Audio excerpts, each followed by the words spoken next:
حاميم والكتاب المبين إنا جعلناه قرآنا عربيا لعلكم تعقلون وإنه في الكتاب لدينا لعلي حكيم. وقال تبارك وتعالى كما ورد في سورة الواقعة إنه لقرآن كريم في كتاب مكنون لا يمسه إلا المطهرون تنزيل من رب العالمين. وقال عز وجل كما ورد في سورة القيامة لا تحرك به لسانك لتعجل به إن علينا جمعه وقرآنه فإذا قرأناه فاتبع قرآنه ثم إن علينا بيانه. صدق الله العظيم. رب اشرح لي صدري ويسر لي أمري واحلل عقدة من لساني يفقهوا قولي. اللهم ربنا ألهمنا رشدنا وأعذنا من شرور أنفسنا. اللهم أرنا الحق حقا وارزقنا اتباعه وأرنا الباطل باطلا وارزقنا اجتنابه. اللهم وفقنا لما تحب وترضى. آمين يا رب العالمين. Dear brothers and sisters in Islam, Assalamu alaikum wa rahmatullahi wa barakatuh. With the name of Allah and invoking His blessings and help, we are starting our month-long program of a rapid translation of the whole of the Quran and a brief explanation along with. As I told you a couple of days before in my Sunday lecture for this place, we shall be holding, inshallah, 4 sessions of 1 hour each every night. For today, the first hour I'm taking, I'll try in half an hour to finish with some introduction, some basic and fundamental facts and figures about Quran Hakim, and then about half an hour for Surah Al-Fatiha, and then in the second hour, inshallah, we shall start with Surah Al-Baqarah. About Quran, first of all, we all believe that Quran is the word of Allah. Al-Quranu Kalamullah is the speech of Allah, word of Allah, and it is protected and preserved. Its protection and preservation is guaranteed by Allah Himself. Number 2, the real and original Quran is with Allah. What we have in our hands is, so to say, an attested copy of that real Quran. That real Quran is in Lawh Mahfuz. Bal huwa Quranun Majidun fi Lawh Mahfuz. At another place, as I have recited the ayat from Surah Al-Waqi'ah, fi Kitabim Maknoon, the hidden book. This is Quran Kareem, and it is in the hidden book, fi Kitabim Maknoon, la yamassuhu illa al-mutahharun. And from there it was sent down to Muhammad sallallahu alayhi wa sallam. So actually the real Quran is there. That is why I have recited the first 4 ayat of Surah Al-Zukhruf, Hamim wal Kitab al-Mubin, by this book, which is very clear. It is expressive of all its meanings. Inna ja'alnahu Qur'anan Arabiyyan la'allakum ta'qilun. And we have made it a Quran in Arabic language so that you can understand. And here actually the addressees are the Arabs.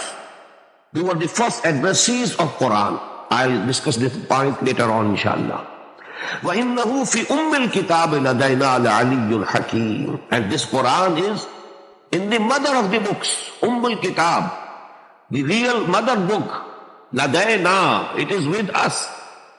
Al-Aliyyul Hakim, and this book is exalted and full of wisdom. So the real Quran is with Allah subhanahu wa ta'ala. Fi Lawhin Mahfuz, Fi Kitabim Maknoon, Fi Kitab Ladayna. And these are actually the attested copies of the Quran that is in Lawh Mahfuz. From there, it was sent down. And this coming down of the Quran was in 2 stages. Number one, in one night, round about the year 610 of the Christian era, one night of the month of Ramadan, that is Laylatul Qadr, the whole of the Quran, from the Lawh Mahfuz and from the Kitab, as I've told you, it was sent down to the first heaven. Actually, the lowest heaven from the divine side. But from our side, it's the first heaven. The whole of this Quran was sent in that night, Laylatul Qadr. Inna anzalnahu fi Laylatul Qadr. وما أدراك ما ليلة القدر ليلة القدر خير من ألف شهر تنزل الملائكة والروح فيها بإذن ربهم من كل أمر سلام هي حتى مطلع الفجر. And this Laylatul Qadr was in the month of Ramadan. That is why we have just listened in the prayer also, in the first rakat of Surah of Salatul Isha, this Shahr Ramadan alladhi unzila fihi al-Quran. For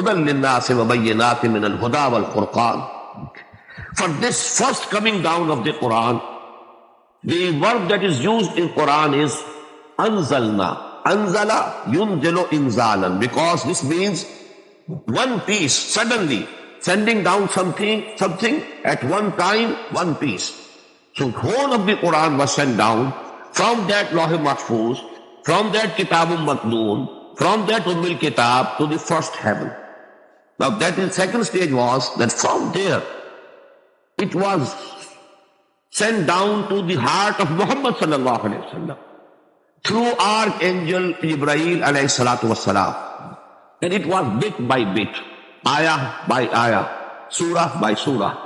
And it took 22 long years in the complete revelation of the Quran to Muhammad sallallahu alaihi wasallam. And who was Muhammad sallallahu alaihi wasallam? He was the last prophet of Allah subhanahu wa ta'ala. But here I want to mention, he was from the progeny of Ibrahim alayhi salatu wasalam to Ismail alayhi salatu wasalam. And you know his tribe, Quraysh, that belonged to the progeny of Ibrahim and Ismail alayhi salatu wasalam.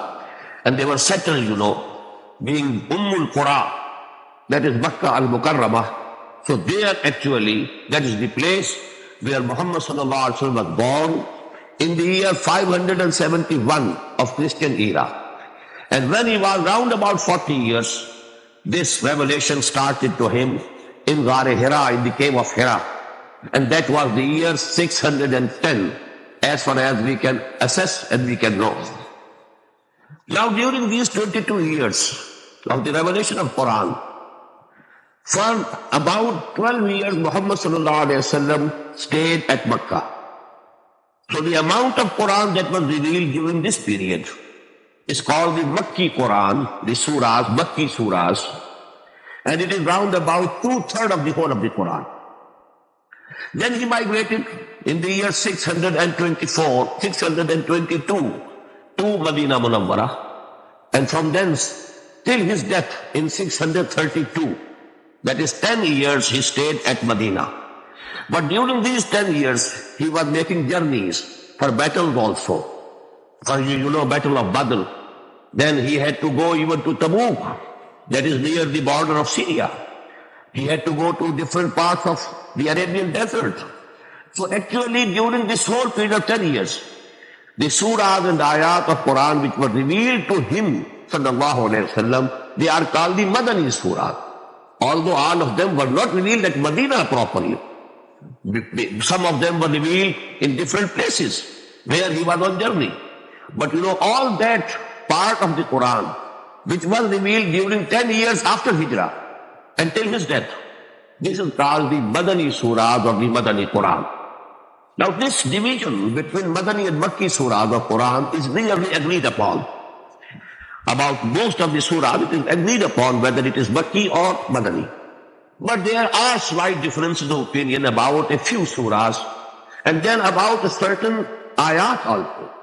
There are examples that some ayat were revealed at Makkah, but they are included in the Madani surahs. Or some ayat were revealed at Medina, but they are included in the Makki surahs. But as I told you, by and large, it is agreed upon between all the Muslims and scholars that this is the Makki surah and this is the Madani surah.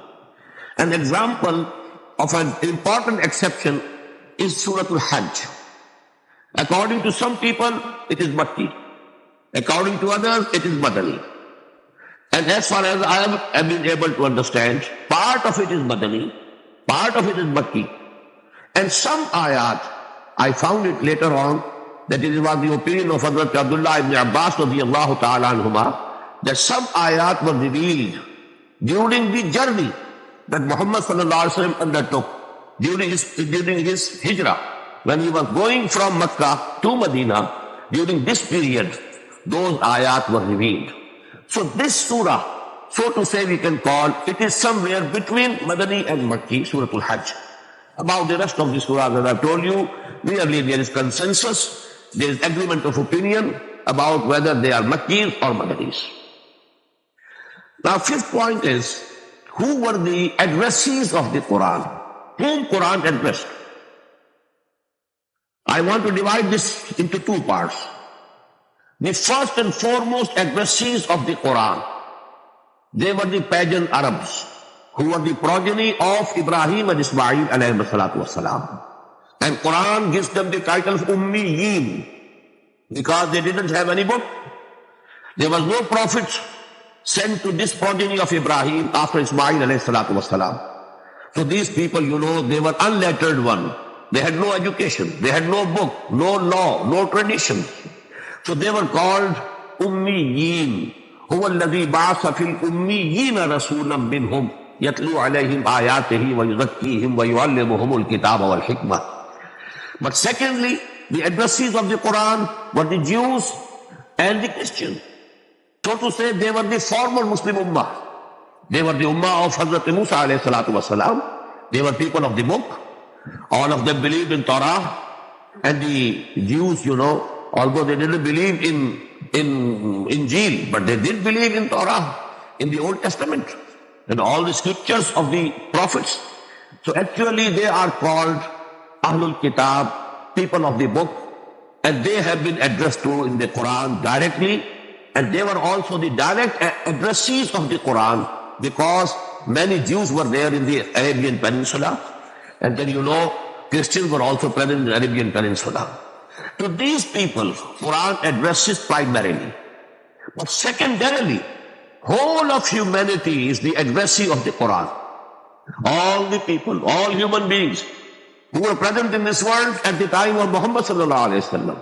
Quran addressed them also, Ya ayyuhan nas, O people at large, Ya bani Adam, O progeny of Adam. So actually the whole of humanity was being addressed. And not only those people who were present at the time of the advent of Muhammad sallallahu alaihi wasallam, but also all human beings who had to come to this world till the end of this world, till the doomsday. But they are being addressed, and they are the addressees. We may say they are by proxy. To them this message has to be given and communicated by the Ummah of Muhammad sallallahu alaihi wasallam. But the direct, approach of Muhammad sallallahu alaihi wasallam, he addressed directly himself the pagan Arabs of the Arabian Peninsula and the Jews and the Christians of his time.